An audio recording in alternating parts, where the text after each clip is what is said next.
Alhamdulillah, wassalatu wassalamu ala rasulillah wa ala alihi wa sahbihi ajma'in. Frères et sœurs en islam, assalamu alaikum wa rahmatullahi wa barakatuh. Question numéro 1. Si un monsieur donne à madame deux talak raj'i, et après quand reste un jour pour iddat complété, monsieur là décide pour réconcilier avec son madame. Mais madame là pas envie de réconcilier. Est-ce que nikah là est cassé après ça un jour là ou bien non? De la part de nos frères Najm ad-Din. Tout d'abord, talak raj'i, c'est quoi? Talak raj'i veut dire un talak qui est un monsieur qui donne sur madame, mais il y a le droit et la possibilité pour rétracter et réconcilier.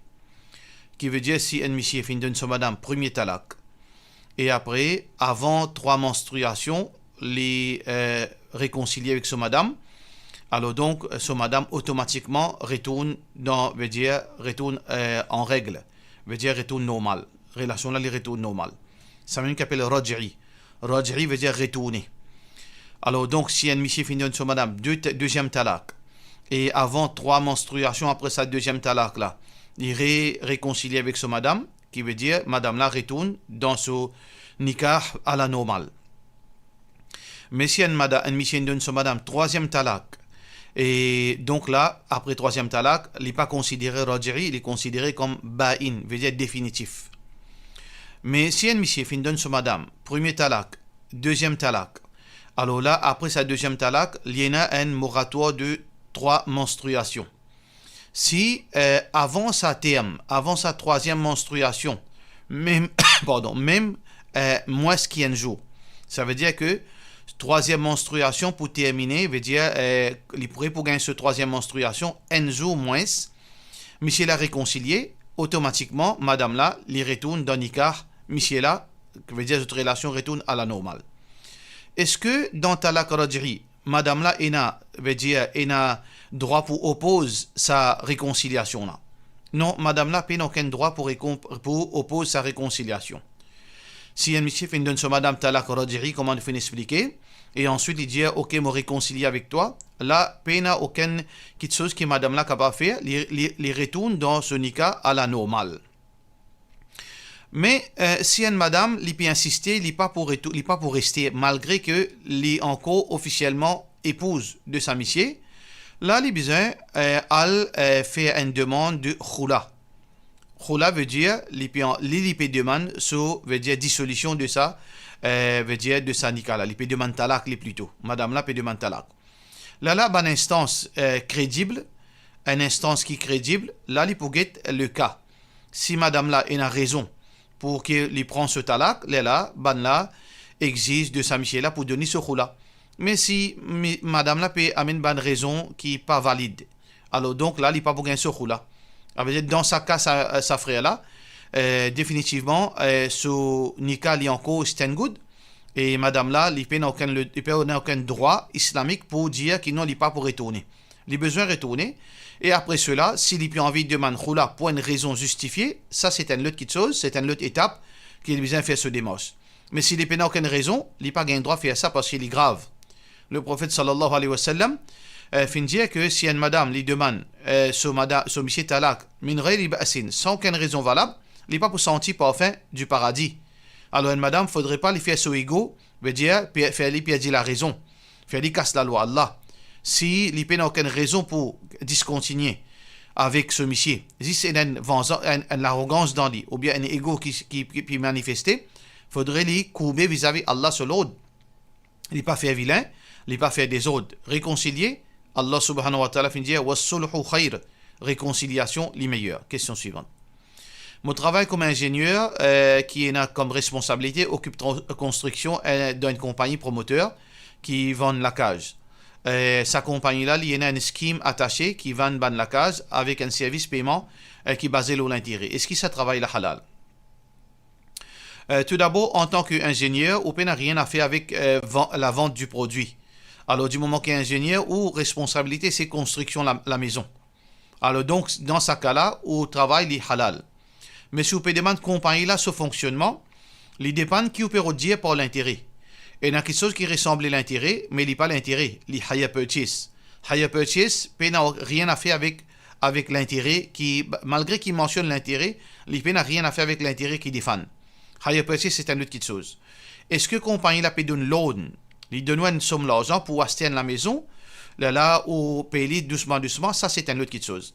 Ça veut dire, compagnie là, soit que est dans l'égalité, l'IP travaille dans un système de hire purchase, ça veut dire, il vend la maison là, l'on installment, et au pays à un terme défini, 5 ans, 7 ans, 10 ans, 15 ans, etc.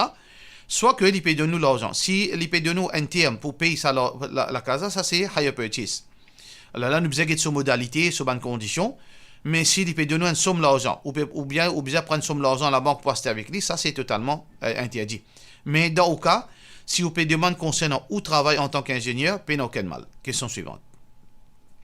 Est-ce que nous avons le droit de prendre facilité paiement comme tel avec SIM ou bien Rogers apporte Al-Baraka?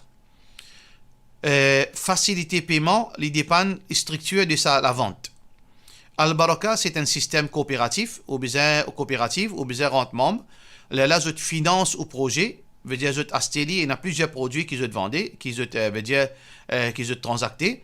Et par rapport à SIM, totalement défendu, SIM, les haram, malgré que c'est même un dimoun là-bas, même un dimoun qui est capable de manager, il est capable d'une tasse d'amaz de se figuer, pas écoute dimoun, veut dire, bon avenir.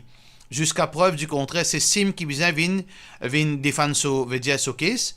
Jusqu'à preuve du contraire, SIM, c'est une institution qui base l'intérêt, qui est totalement haram. Par contre, Rogers, je pas qu'on veut dire une modalité, qui ban produit qu'il peut faire. Apparemment, ça qui me connaît au courant jusqu'à l'heure, c'est finance l'achat de bonne voiture. Alors, donc, le leasing. Leasing, normalement, leasing est permissible, mais il dépend qui a été leasing il peut faire. Si Rogers peut faire leasing en chambre avec hire purchase, il est totalement haram. Si il peut faire purement leasing, il est totalement halal si il y a une condition satisfaite. Alors, on va pas capable de dire exactement Rogers leasing, comment il fonctionnait, mais pas aucun doute, Al-Baraka, en général, un produit qui est offert, les islamiques Sharia compliant, Inch'Allah. Question suivante. Est-ce qu'il y a un djimoun qui fume ganja, même la loi qui est là, djimoun in boit l'alcool applique l'oli? S'il fume une quantité qui pas fait l'IPD sur l'esprit, est-ce qu'il y a encore connu qui ça qu'il peut faire, ça qu'il peut dire? Est-ce que ce namaz compté ou bien pendant 40 jours, ce namaz pas compté? Alors, la loi l'alcool et la loi ganja, c'est deux choses différentes. Mais avant qu'il nous cause l'eau là, nous pouvons trouver ça bonne question là, peut manifester plus souvent. Ganja, li haram. Ganja, li grave. Et c'est la drogue. Et donc, c'est une forme de corruption. Nous n'avons pas gain droit, un musulman pas gain droit à fumer ganja. Cigarette, il pas gain droit à fumer. Si cigarette haram, imaginez, ganja, il plus haram. Alors donc, ça peut sortir de là. Mais par rapport à celui qui consomme, fume ganja, est-ce que la loi qui applique l'alcool applique l'eau là, qui veut dire que c'est lui qui consomme l'alcool, sous salat, pas accepté pendant 40 jours. Non, il y a une différence entre l'alcool et ganja. Ganja, c'est une autre chose, la loi applique pour lui et l'alcool applique pour lui séparément. La loi ganja d'un pays islamique tel que l'Arabie, si un djibon peut vendre, veut dire, sur la loi, veut dire, mais un djibon qui fume ganja, il suit un traitement. Et la loi ganja dans l'islam, n'est pas pareil comme la loi de l'alcool. Ça hadith qui peut cause concernant l'alcool là, n'est pas applique la loi ganja. Mais ça, c'est pas la porte sortie pour dire, mais continue fumer. Nous redire la loi ganja, est différent, mais ganja, il reste haram, pareil comme l'alcool, il reste haram. Question suivante. Salam alaikum, Mokala, puis elle travaille 14, puis elle veille un vieux madame arabe là-bas. Ça, madame arabe là, ex-homicier, pour l'umra, et Mokala, pour bien accompagner. Est-ce qu'il est de sa condition-là, Mokala capable de faire niat umra, même s'il est pénal mahram, vu qu'il pour accompagner madame là, arabe là, partout côté était. Ça, travail là, sa façon qui est au fin de là, le problème, c'est pas umra, le problème, c'est ça, travail là, une madame musulmane, il n'a pas gagné droit à d'un pays étranger sans un mahram. Il n'est pas capable de rester dans la case, un djimoun, veut dire étranger, sans un mahram. Alors donc, à la base même, ça travaille là, il n'est pas d'après Sharia. À ce on peut dire, moi, il parle umrah. Ça veut dire deuxième problème encore, il parle umrah sans un mahram, ça aussi, il contradictoire, il casse la loi Allah. Le prophète sallallahu alayhi wa sallam ne peut dire la tusafiru al-mar'a illa ma'adhi mahram. Une madame n'a pas le droit de voyager excepté avec un mahram, que ce soit par le travail, que ce soit par l'umrah. Alors, dans toutes circonstances, tous les cas de figure, au cas là, l'IPA peut respecter Sharia.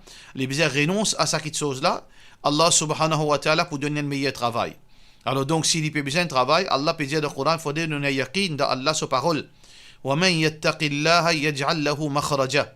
C'est lui qui est dans taqwa, il reste dans la limite qui Allah fait dire, il reste dans la limite la loi Allah. Allah pour trouver un simé sorti pour lui, وَيَرْزُقْهُ مِنْ حَيْثُ لَا يَحْتَسِبْ. Allah pour nourrir lui, quand il pas atteindre. Alors donc, ça travail là, dans sa bonne condition qui peut dire là, s'il est un mahram, le travail là même, il n'est pas islamique, et voyager à le faire umrah, il n'est déjà pas islamique. Question suivante. À le faire umrah sans mahram, il n'est déjà pas islamique. Question suivante. Salam alaikum, récompense, fait namaz dans Masjid al-Haram, les 100 000. S'il vous plaît, ou capable de clarifier, superficie Masjid al-Haram, et na agent Hajj et Umrah, dire Makkah en entier compte dans Masjid Haram. Est-ce qu'une personne qui fait namaz dans l'hôtel à Makkah gagne récompense 100 000? Dans Misfala Ibrahim Khalil Road, et na un petit masjid, est-ce qu'il namaz en jamaat, derrière imam, sa petit masjid là, il compte Masjid al-Haram, est-ce qu'il gagne 100 000? 100 000 namaz, Jazakallah khairan, de la part de notre sœur Fatima Dalal. Et tout d'abord, l'opinion plus authentique, et il y a plusieurs petites choses qui vous font causer, qui méritent certains éclaircissements. En bref, il nous faut causer ça. Numéro 1, quand le prophète sallallahu alayhi wa sallam dit Salatun fi masjidi hada khayrun min alfi salatin fi ma siwah illa al masjid al haram. Alors donc, salat dans Masjid Nabawi, il vaut 1000 fois plus que les autres masjids, excepté Masjid al Haram. Et Masjid al Haram, dans certaines narrations, il vaut 100 000. Et Masjid al-Haram, ce périmètre, c'est l'enceinte haram. Alors, ban mention hajj, qui nous dit, il y a un organisateur qui s'insère, il y a un mention hajj. Alors, zut veut dire, zut pour vendre, zut produit. Alors, donc, peut-être, je peux rester dans un endroit retiré, zut dire, oh, Makkah net haram. Non, les fausses. Alors, ni l'opinion plus authentique, Masjid al-Haram, il n'est pas référé à sa construction qui, dirigeant, fin écrit dans tout l'époque, qui fin dirige Makkah, de fin construire un périmètre, appelle ça, veut dire le lieu construction, l'enceinte haram. Masjid qui nous connaît aujourd'hui là. C'est pas ça qui périfère dans sa hadith, mais plutôt périfère l'enceinte de haram. L'enceinte de haram finit délimitée d'après hadith Bukhari. Ça veut dire, il y a un périmètre qui nous besoin à l'Rodli, nous besoin à l'Guité, le côte, et un périmètre. Ça veut dire Makkah les plus vaste. Là, nous gagnons l'enceinte haram, et à l'intérieur de l'enceinte haram, nous gagnons Masjid Haram. Alors, celui qui fait salat dans Masjid al-Haram, il gagne 100 000. Celui qui fait salat dans l'enceinte du haram qui trouve à l'intérieur de Makkah, il gagne 100 000. Celui qui fait salat en dehors de l'enceinte haram, malgré qu'il est dans la ville de Makkah, il n'a pas gagné 100 000, il gagne N.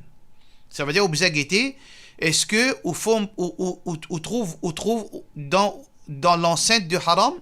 Si vous trouvez dans l'enceinte du haram, peu importe où vous êtes, ou dans la case, ou dans l'hôtel, ou dans le petit masjid, vous gagnez 100 000. Ça, c'est la première petite chose. Deuxième affaire, c'est par rapport à Jamaat. Ça, c'est une autre petite chose. Si vous pouvez faire salat Jamaat dans l'hôtel, vous pouvez suivre Masjid Makkah. Les dépend de l'hôtel là trouvé si entre Masjid Haram et l'esplanade qui est à mob couleur blanc, les connecter avec l'hôtel, oui, l'opinion ban ulama dit oui, ou gain Jamaat.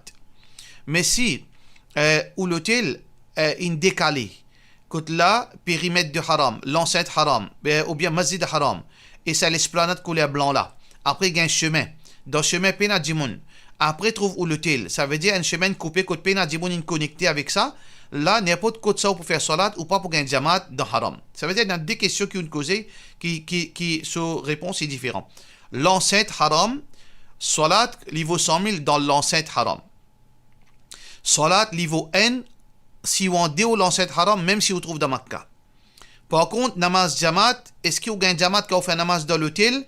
Les dépend, est-ce qu'il est connecté avec Masjid Haram? Si il est connecté au gain Jamaat, s'il n'est pas connecté au pas gain Jamaat. Pour cela, nous disons, wassalamu alaikum wa rahmatullahi wa barakatuh.